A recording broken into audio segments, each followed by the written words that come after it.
भैया का हल? जो विकास के बात करेगा उसको वोट देंगे। कौन कौन विकास के बात करे थे? अभी सब तो आया विकास की बात कर रहा है, लेकिन मुखिया जी से मिलवे नहीं किए हैं अभी।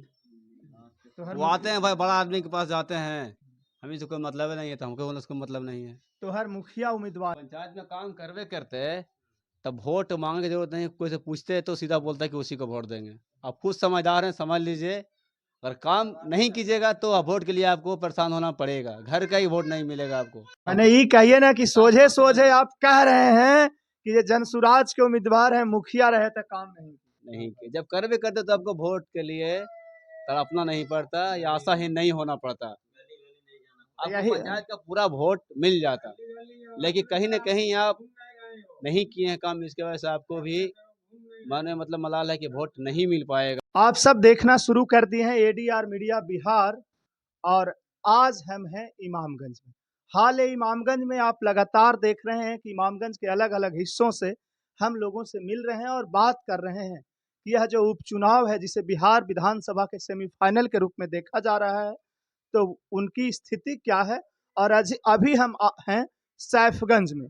कहा जा रहा है कि सैफगंज पंचायत के ही पूर्व मुखिया रह चुके व्यक्ति जनसुराज से भी उम्मीदवार हैं, और इसी पंचायत से हम जानते हैं कई लोग यह कह रहे थे कि जनसुराज बेहतर कर रहा होगा, अच्छा कर रहा होगा। तो एकदम ग्राउंड से, जहां से उनके उम्मीदवार मुखिया रहे हैं, जनप्रतिनिधि रहे हैं, वहीं के लोगों से हम बात करते हैं कि उनका और बाकी का क्या हिसाब किताब है, क्योंकि एक उम्मीदवार पर बाहरी होने का भी आरोप लगता रहा है। अब क्षेत्रवाद की बात आती है कि भाई क्षेत्रीय उम्मीदवार चाहिए, तो क्षेत्रीय उम्मीदवार हैं और इस पंचायत का प्रतिनिधित्व भी कर चुके हैं। तो सीधे सीधे आते हैं हम अपनी बात पे। का नाम होलो भैया? संदीप। कन्ने वोट ये तो ना बता सका अभी। का मन का माहौल? चाचा से बात करा, अभी तो हम जयपुर से कल उतर लिया है। अब चाचा, हाँ कोची चाचा करा है से, जयपुर में? हाँ राजमिस्त्री का काम। कितना मिला? कितना मिलता हो? वही 800 रुपये मिला हुआ। बिहार से ज्यादा कि कम? बिहार से कम तो बिहार में काम नहीं मिला है? मिला है, मगर कम मिला है रेट। बिहार में रेट कम है। तो हर भैया का हल? जो विकास के बात करेगा उसको वोट देंगे। कौन कौन विकास के बात करे थे? अभी सब तो आया विकास की बात कर रहा है, लेकिन मुखिया जी से मिलवे नहीं किए हैं अभी। तो हर वो आते हैं भाई, बड़ा आदमी के पास जाते हैं, हमें से कोई मतलब ही नहीं है, तो हमको उसको मतलब नहीं है। तो हर मुखिया उम्मीदवार है थोड़ा। वो मुखिया रहे, प्रधानमंत्री रहे, जब तक हमारे पास नहीं आएंगे तो हम कुछ देंगे, वोट कैसे देंगे? मुखिया रहते हुए कोई काम कैलथुअल क्षेत्र में? हमने लिए कोई काम नहीं किए। काम किए, सामने रोड देख लीजिए, यही है। आवास की स्थिति देख लीजिए, कहा है नहीं है से। सामने जिस रास्ते से आप आए होंगे उसको भी कैप्चर कर लीजिए, ज्यादा बेटर होगा। मुखिया कौन थे? एकदम साफ साफ बोलिए। मुखिया थे उनके वाइफ क्या नाम था? संगीता कुमारी, किनकर वाइफ? जितेंद्र डॉक्टर, जो अभी खड़ा है जनसुराज से प्रतिनिधि खड़ा है। कितना दिन मुखिया रहे? 10 साल रहे मुखिया। 10 साल रहे, दोबारा में जीते 3 साल रहे। आधा काल कार्यकाल में उनके बीवी चल बसे थे, फिर उपचुनाव हुआ, मुखिया चेंज है। तो केकरा धने तनी मनी बताओ। कन्ने कन्ने अभी कैंडिडेट आ ही रहा है। तो देखिए अभी स्पष्ट कहना संभव है कि किसको वोट देंगे नहीं देंगे। अभी जरा सब विकास की बात कर रहा है, जब 2 दिन पहले आराम से बैठ के बैठक कर लेंगे कि भाई कि कौन आदमी हम लोग के हित के लिए बात कर रहा है, अगर जो हित में सही लगा उसको वोट दे देंगे। अभी तक कौन कौन उम्मीदवार के बारे में पता हो कि अभी तो 3 को तो उम्मीदवार हाईलाइट है। कौन? अभी हम पार्टी से जनसुराज आया है, एक बार जेडी से, तीनों पार्टी का बोलबाला है। गांव के मेन समस्या बतावा। गांव के मेन समस्या हम लोग के आवन साधन है, रास्ता कहा जाए तो रास्ता हो गया मेन मुद्दा, ज़्यादा तो यही है। ताकि यहाँ पे मेडिकल, अगर रात में देखा जाए तो आदमी बीमार पड़े तो रात में जाना मुश्किल है, रास्ता सही है नहीं, एम्बुलेंस भी आके फंस जाएगा।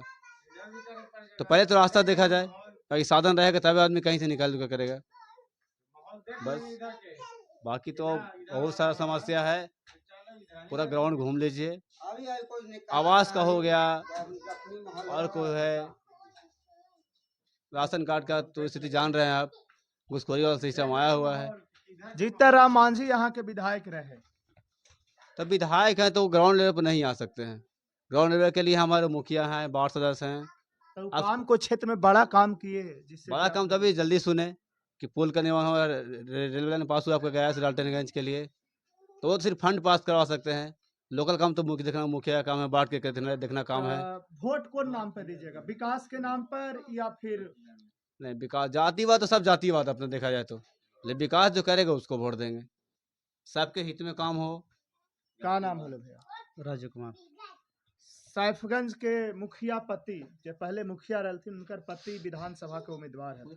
मुखिया पति है पहले के, जो जितेंद्र पासवान रह चुके थे मुखिया में, बाद में आया सुदामा पासवान।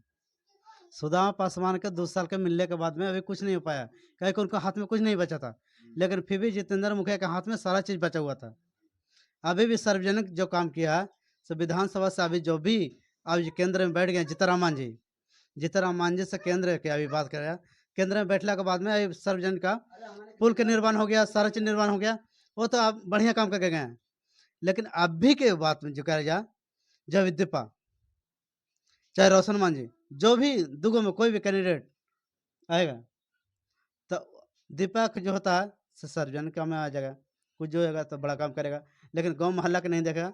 गांव मोहल्ला के देखने के लिए अगला जो कैंडिडेट आएगा, मुखिया का इलेक्शन कोई भी आए, 5 साल बाद आए, 10 साल बाद आए, लेकिन फिर भी उनको आने के बाद हम लोग का जो सुझाव होगा मुखिया में अलग है, लेकिन सार्वजनिक जो काम किया जीतनराम मांझी के। अभी हम पूछला चाह रही है कि जे पहले तो हर मुखिया के प्रतिनिधि रहल थू, वो अभी उम्मीदवार है जन सुराज पार्टी से। जन सुराज पार्टी से अभी कैंडिडेट हैं। जन सुराज से पार्टी जो अभी कैंडिडेट जितेंद्र पासवान अभी जो जुड़ चुके हैं, जन सुराज नए नए कैंडिडेट खड़े हुए हैं, अभी पहचान बनाने में कम से कम 5 साल से पहचान उनकर मुखिया पति के रहले ना, तो उस समय का कैल थी, उस समय जो करके गए हैं वो तो खुद पहचानते हों, लेकिन अभी भी जो है जीतनराम मांझी के लिए सारा चीज हम लोग समर्पित है। जब वो पंचायत में काम करवे करते तब वोट मांगने की जरूरत नहीं, कोई से पूछते तो सीधा बोलता है कि उसी को वोट देंगे। आप खुद समझदार हैं, समझ लीजिए, अगर काम नहीं कीजिएगा तो वोट के लिए आपको परेशान होना पड़ेगा, घर का ही वोट नहीं मिलेगा आपको। मैंने ये कहिए ना कि सोझे सोझे आप कह रहे हैं कि ये जनसुराज के उम्मीदवार हैं, मुखिया रहे तो काम नहीं किए। जब करवे करते तो आपको वोट के लिए तड़पना नहीं पड़ता या आशाहीन नहीं होना पड़ता, आपको पंचायत का पूरा वोट मिल जाता, लेकिन कहीं ना कहीं आप नहीं किए हैं काम, इसके वजह से आपको भी माने मतलब मलाल है कि वोट नहीं मिल पाएगा हमको। घर में भी वोट नहीं मिले। अब घर का तो देखिए, यही स्थिति, मतलब समझ विधानसभा के चुनाव है तो पंचायत तो घर बराबर, आपका होम ग्राउंड हो गया, यहाँ से आपको जीत मारना चाहिए था, लेकिन आप नहीं मार रहे हैं, कहीं ना कहीं तो आप कुछ ना कुछ तो छोड़े हैं। इसके वजह से आपको डर है कि वोट मांगे तो आदमी उल्टा पलटा ना बोल दे। आए वोट मांगे अभी तक की नहीं? अभी तक तो भाई जो मेन कैंडिडेट वो नहीं आए हैं, उनके जो भी हैं कार्यकर्ता वो सब आए हैं।